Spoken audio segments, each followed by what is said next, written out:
I was raised by my maternal grandmother.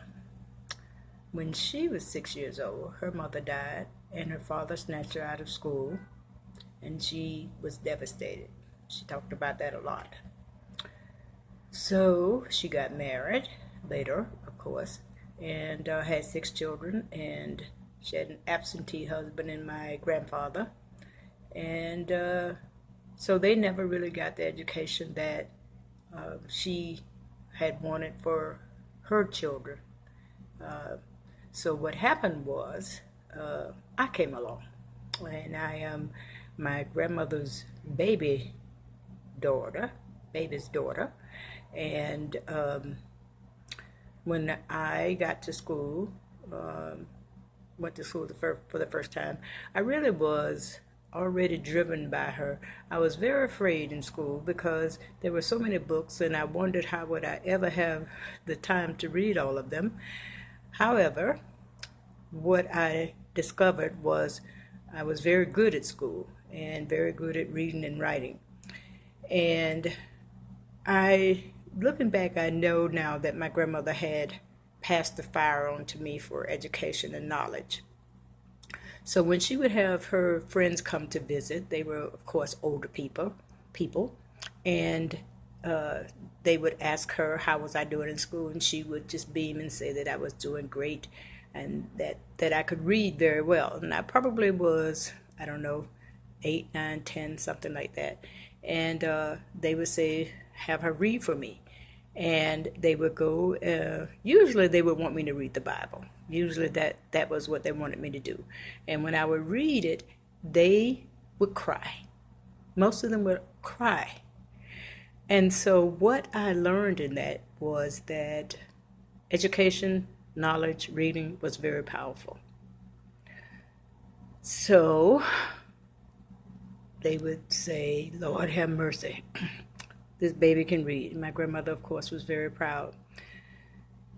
When I went to junior high school, um, I was writing poetry for boyfriends and girlfriends to each other and making a little money on the side. So that was pretty cool.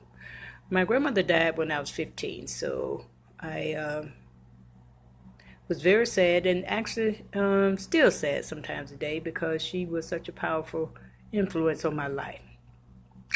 Oh, let me back up. When I was in the house with my grandmother, being raised in the house with my grandmother A would not buy a television set. She said that it was an idiot box. And I asked, what should I do then for entertainment? She said, write your own stories. So I would pout, but I would snuggle up in a corner and start to write my own stories. So that was basically how it got started. Um, I then got married myself and raised a son, and I moved to Los Angeles in 2006 to become a working writer.